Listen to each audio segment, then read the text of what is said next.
In 2024, the average British family throws away £700 worth of food every year. Your grandmother threw away almost nothing. She had a chest freezer in the garage, and she used it like a bank account. Everything went in. Bread crusts, leftover gravy, herbs from the garden, even milk. Number 14 on this list is something no modern cookbook would ever suggest freezing, but it kept for 6 months and tasted better after thawing. And number 3? Scientists at Sheffield University recently confirmed it actually improves in nutritional value when frozen. These 25 freezing tricks saved the average British household over £1,000 a year in today's money. Supermarkets do not want you to remember them. Before we start, subscribe, because this list might just change how you use your freezer forever. Number 25. Bread in all its forms. Your grandmother never let a single slice go stale if she could help it. The moment a loaf from the baker's started losing its softness, into the freezer it went. Whole loaves, half loaves, individual slices separated by sheets of greaseproof paper so you could pull out exactly what you needed. A large hovis cost about 9 pence in 1965. Wasting even a heel was unthinkable. She would toast slices straight from frozen, and they came out better than fresh bread left on the counter for 2 days. Bread rolls, hot cross buns at Easter bought in bulk when they were marked down, tea cakes from the reduced aisle. All of it went into the chest freezer, wrapped tight in bread bags saved from previous loaves. Nothing was bought new if something old would do. That freezer was a library of bread, and she knew exactly where every loaf sat. Modern families buy a loaf, forget about it, and bin half of it by Wednesday. WRAP estimates that 24 million slices of bread are thrown away in Britain every single day. Your grandmother would have wept. Her bread never saw the inside of a bin. It saw the inside of a freezer, and it came out tasting like the bakery had just opened. Number 24. Batch-cooked stews and casseroles. Sunday was not just for eating in your grandmother's kitchen. It was for cooking the entire week. She would make a vast pot of beef stew or chicken casserole, far more than the family could eat in one sitting, and portion it into old margarine tubs and ice cream containers. Each one labelled with a strip of masking tape and a biro. Beef stew, March 14th. Those containers stacked neatly in the freezer like bricks. Each one a ready meal that cost a fraction of what Bird's Eye charged for their boil-in-the-bag suppers. A shin of beef cost about 2 shillings in 1960, and from that single cut she would get 4 frozen meals for a family of 5. When she was tired, or when money was tight at the end of the week, she would pull out a container, defrost it on the draining board, and have tea on the table in 20 minutes. No microwave needed, no fuss, no ringing for a takeaway at £15 a go. While modern families spend an average of £60 a month on ready meals and delivery apps, your grandmother spent nothing. Her freezer was her delivery service, and it never charged a service fee. Number 23. Leftover gravy. This is where your grandmother's genius really showed. She never poured leftover gravy down the sink, not once. After Sunday dinner, whatever remained in the gravy boat went into an old yogurt pot or a jam jar and straight into the freezer. Some women used ice cube trays, freezing the gravy in perfect little blocks that could be dropped into midweek meals. A cube of frozen gravy transformed a dull plate of mashed potato and sausages into something that tasted like Sunday all over again. She would stir a cube into shepherd's pie filling, melt one into a casserole, or heat 3 in a saucepan for a quick chip supper. Gravy from scratch takes time, and stock cubes never taste the same as proper meat drippings thickened with flour. Your grandmother knew that gravy was liquid gold, and she treated it accordingly. Number 22. Milk. When the milkman delivered more than the family could drink before it turned, your grandmother froze the extra pints.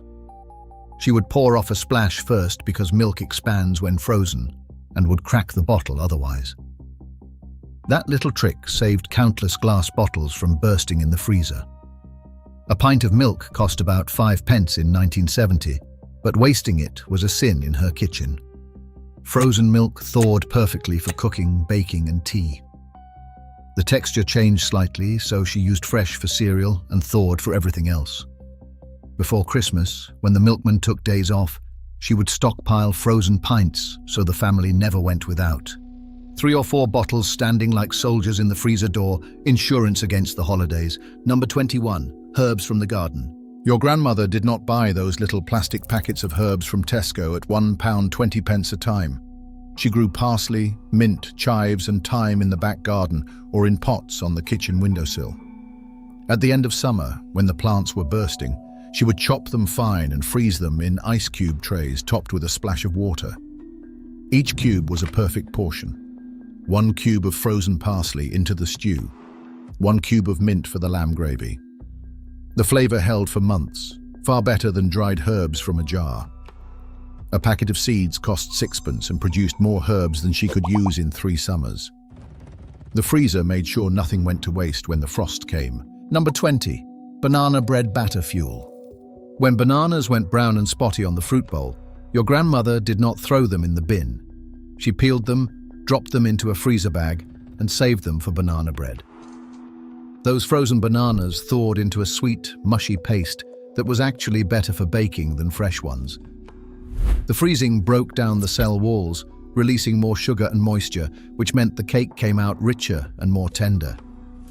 She would collect 4 or 5 over a couple of weeks, then bake a loaf that cost almost nothing. Bananas were cheap, about 3pence each in the 1960s, but the principle was the same. Nothing wasted, everything used. That banana bread would appear on a Sunday afternoon with a cup of tea, and nobody ever guessed the secret was a bag of brown bananas that would have gone in the bin in any modern kitchen. Number 19, grated cheese. When a block of cheddar started going hard at the edges, your grandmother did not slice off the dry bits and throw them away. She grated the entire remaining block, tossed the shreds into a freezer bag, and kept it for cooking. Frozen grated cheese went straight onto shepherd's pie, into cheese sauce, or scattered over cauliflower cheese without even thawing. It melted perfectly. A pound of cheddar cost about 1 6 in 1960, and wasting even an ounce was not an option. Some grandmothers mixed different cheeses together in one bag, creating a blend that melted better than any single cheese alone. That bag of frozen cheese meant she could make a cheese topping for anything without opening a new block. Number 18, egg whites and yolks. When a recipe called for yolks only, your grandmother did not pour the whites down the drain. She froze them in ice cube trays, 1 white per compartment, then transferred the frozen cubes to a bag. When meringue time came, she had a ready supply. The same worked in reverse. Leftover yolks were frozen with a pinch of salt or sugar to prevent them going grainy, then used later for custard or enriching pastry. Eggs cost about 4 shillings a dozen in 1958. Every part was precious.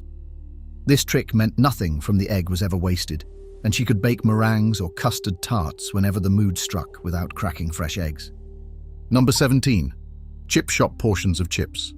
Your grandmother would peel a full sack of potatoes on a Saturday morning, cut them into chips, blanch them in hot water for 2 minutes, dry them on a tea towel, then spread them on baking trays lined with greaseproof paper and freeze them solid.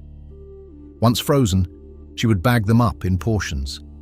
Each bag was a family's worth of chips, ready to fry or bake on any night of the week. A 7-pound sack of potatoes cost about 1 6 in 1962. From that single sack, she would get 10 portions of chips. The frozen chip aisle at Iceland charges 3 times what those potatoes cost, and the taste is nowhere close. Her chips, cut thick and frozen fresh, fried up golden with floury centers that no factory could replicate. The smell of those chips hitting the fryer on a Friday evening, that spit and crackle of proper potatoes meeting hot dripping, was the sound of a woman who refused to pay someone else for something she could do better herself. Number 16, leftover roast dinner portions. After the Sunday roast had been carved and served, whatever remained got a second life in the freezer. Sliced beef, shredded chicken, carved lamb, all portioned into containers with a splash of leftover gravy poured over the top to prevent freezer burn. She would freeze roast potatoes separately, knowing they would crisp up again in a hot oven. Leftover Yorkshire puddings went in too, stacked with greaseproof paper between them.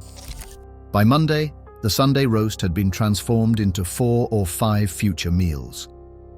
Tuesday's lunch was a frozen roast beef sandwich filling. Wednesday's tea was reheated chicken with chips. Thursday brought shepherd's pie made from the frozen lamb scraps. Nothing from that joint was ever wasted. One roast fed the family twice or 3 times over. Number 15. Fruit from the garden.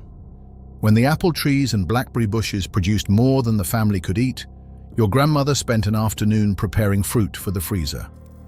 Apples were peeled, cored, sliced, and frozen on trays before being bagged. Blackberries went in whole, spread in a single layer so they did not clump together. Gooseberries, rhubarb from the allotment, plums from the neighbor's tree that hung over the fence.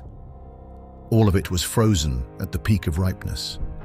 In January, when fresh fruit cost a fortune, she would pull out a bag of frozen blackberries and make a crumble that tasted like late August.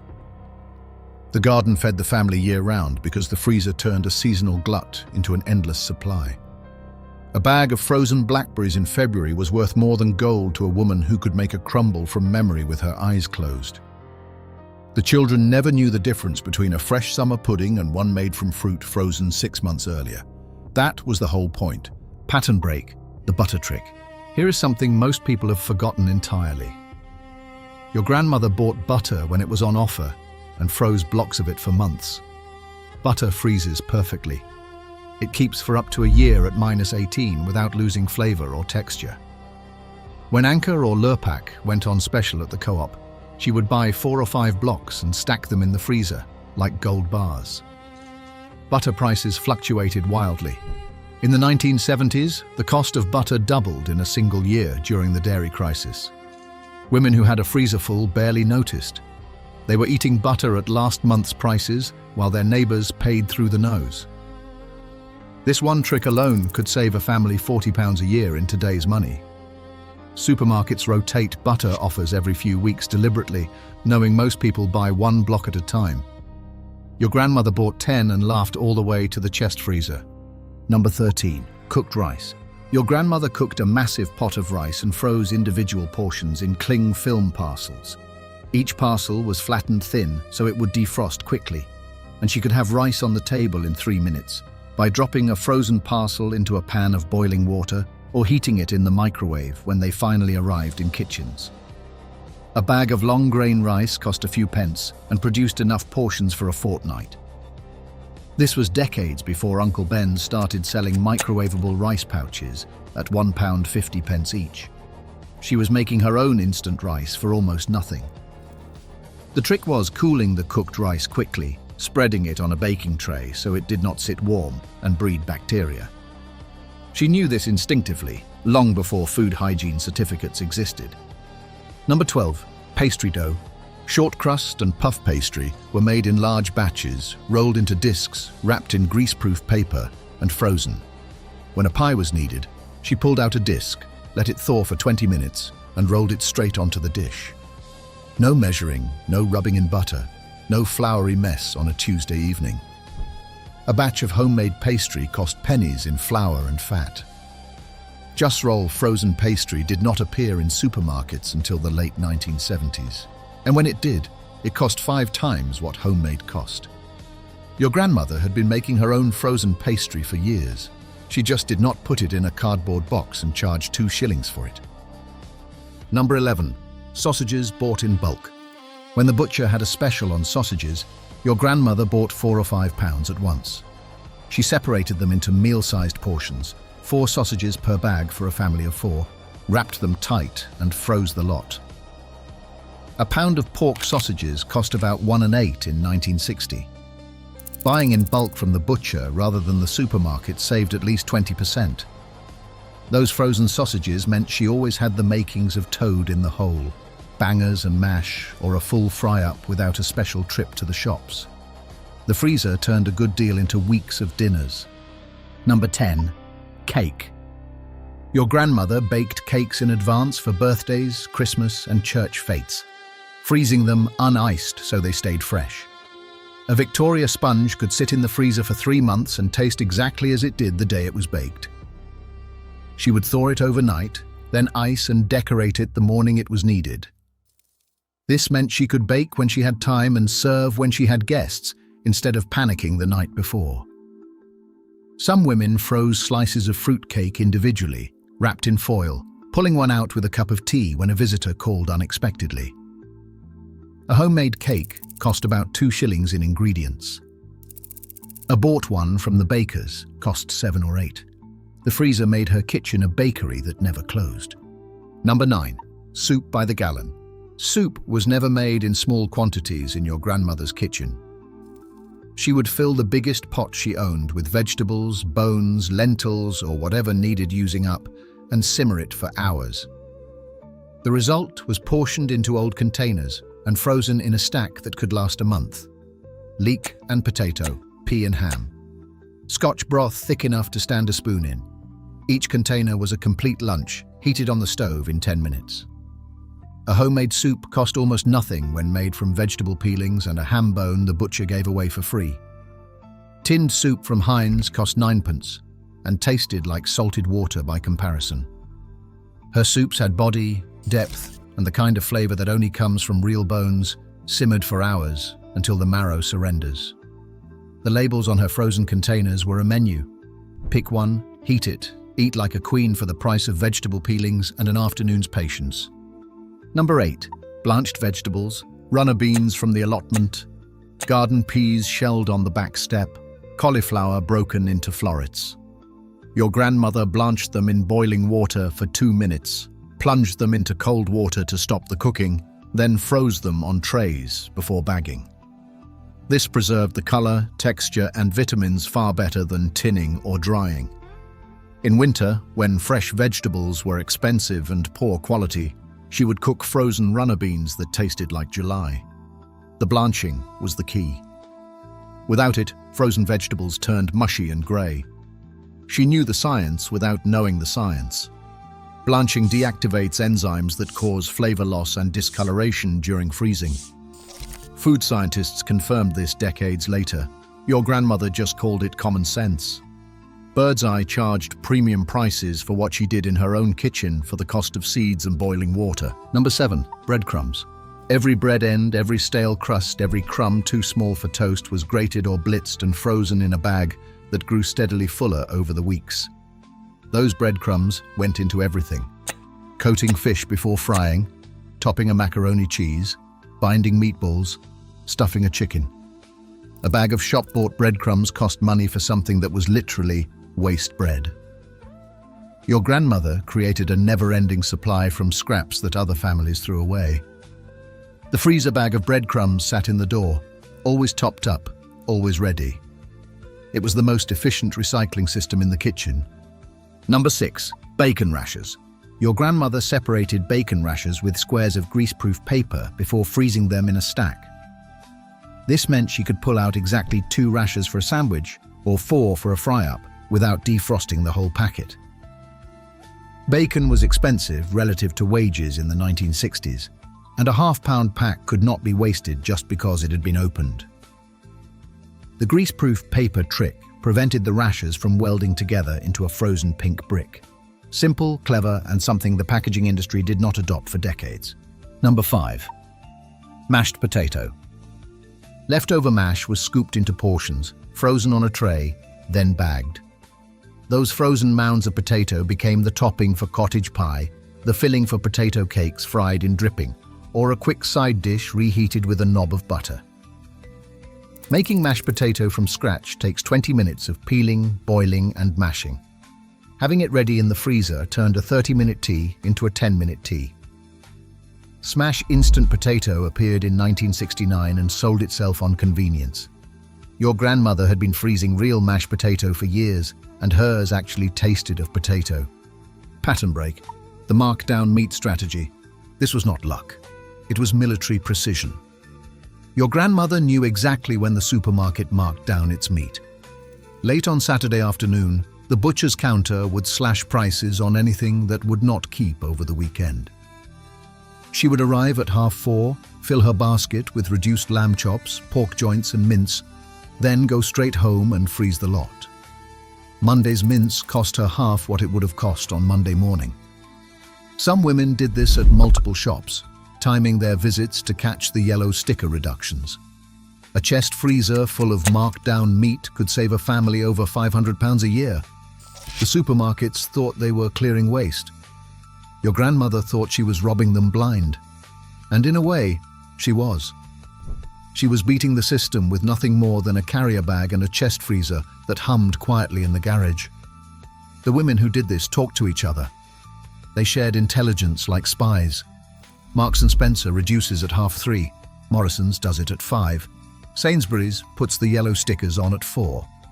It was an underground network of thrift that would make a hedge fund manager jealous. Number 3. Frozen lemon and orange slices. Your grandmother sliced lemons and oranges into rounds and froze them on trays. Each frozen disc became an instant garnish for drinks, a ready-made addition to water jugs at summer parties, or a cooking ingredient for fish dishes and puddings. But here is where it gets interesting.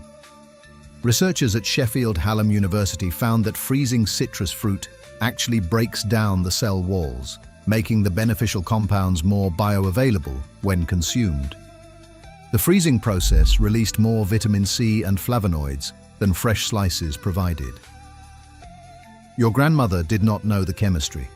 She just knew that frozen lemon slices were handy, lasted for months, and saved her buying a whole lemon when she only needed 2 slices for her gin and tonic. Number 2. Leftover wine. On the rare occasion a bottle of wine was not finished, and in most households this was rarer than a sunny bank holiday, your grandmother poured the remains into an ice cube tray and froze it. Those wine cubes went into casseroles, stews, gravies, and pasta sauces, adding a depth of flavor that no stock cube could match. A splash of red wine in a beef stew was the difference between ordinary and magnificent. She was not wasting the wine, and she was not drinking cooking wine from a bottle that cost 89 pence and tasted like vinegar. She was using the real thing, 1 cube at a time. Number 1. Bones for stock. This was the crowning achievement of the freezer-savvy grandmother. Every chicken carcass, every lamb bone, every beef rib was saved in a bag in the freezer. When the bag was full, she would tip the lot into her biggest pot, cover with water, add an onion and a carrot, and simmer for hours. The result was rich, golden stock that became the foundation of every soup, stew, gravy, and risotto for the next month. That stock was then frozen in portions, completing the cycle. Bones that a modern family throws in the bin without a second thought were the starting point for dozens of meals. Butchers used to give bones away for free. Your grandmother collected them like currency, because she understood something we have forgotten. Flavor is not something you buy in a packet. It is something you build from scraps, patience, and a freezer that never sits empty. A carton of fresh stock from Waitrose costs £3. Your grandmother made better for free and had enough to last the month. The entire bone broth trend that wellness influencers charge £8 a cup for. Your grandmother was drinking it in 1957 and did not need an Instagram account to tell her it was good for her. Try one thing from this list this week. Freeze your gravy, save your bread ends. Buy the Markdown mince on Saturday. Then come back and tell me your grandmother was wrong. She was not wrong. She was a genius, and that freezer was her secret weapon. A secret